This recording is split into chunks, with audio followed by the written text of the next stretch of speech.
سب سے بڑا جہل وہ ہے جو ایک پتھر سے 2 دفعہ ٹھوکر کھائے۔ بہت سے انسان ایسے ہیں جنہیں زبان نے موت کے گھاٹ اتارا ہے۔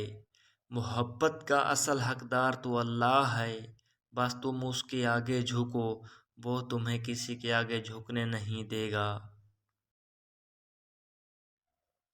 دوسرے کے محل میں غلامی کرنے سے بہتر ہے کہ انسان اپنی جھونپڑی میں حکومت کرے۔ جب حق پر رہتے ہوئے تمہاری مخالفت حد سے بڑھنے لگے تو سمجھ لو اللہ تمہیں کوئی مقام دینے والا ہے۔ تم خود اپنی دعاؤں سے ہی اپنا مقدر لکھتے ہو، اور تمہاری دعائیں ہی تم تک وہ سب لے آتی ہے جو تمہارا نصیب بھی تمہیں نہیں دے پاتا۔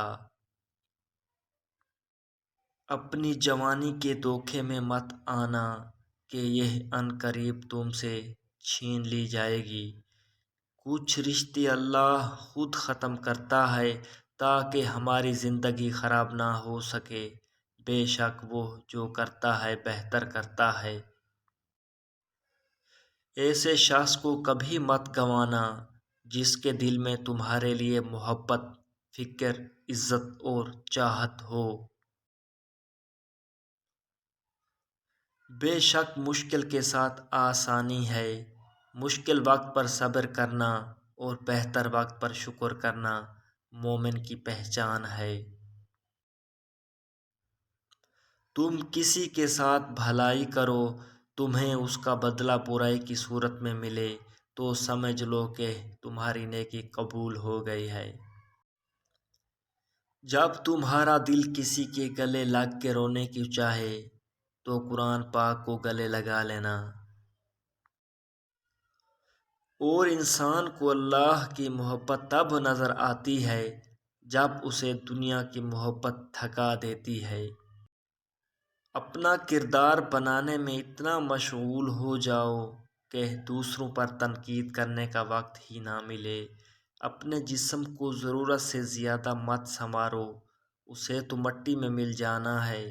سنوارنا ہے تو اپنی روح کو سنوارو، کیونکہ اس سے رب کے پاس جانا ہے۔ کچھ باتوں کا جواب صرف خاموشی ہوتی ہے، اور خاموشی بہت بہترین جواب ہے۔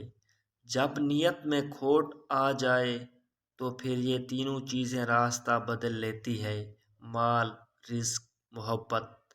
غصہ ایک بھڑکتی ہوئی آگ ہے، جو پی گیا اس نے آگ بجھا دی، اور جو ضبط نہ کر سکا وہ اس میں جل گیا۔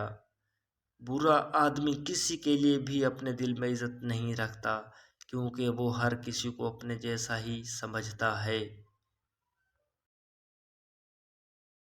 جلد بازی حماقت ہے، اور یہ انسان کی بدترین کمزوری ہے۔ انسان کی جتنی ہمت ہو اس کی اتنی ہی قدر قیمت ہوتی ہے۔ اگر راستہ خوبصورت ہے تو معلوم کرو کہ کسی منزل کو جاتا ہے، لیکن اگر منزل خوبصورت ہو تو راستے کی پرواہ نہ کرو۔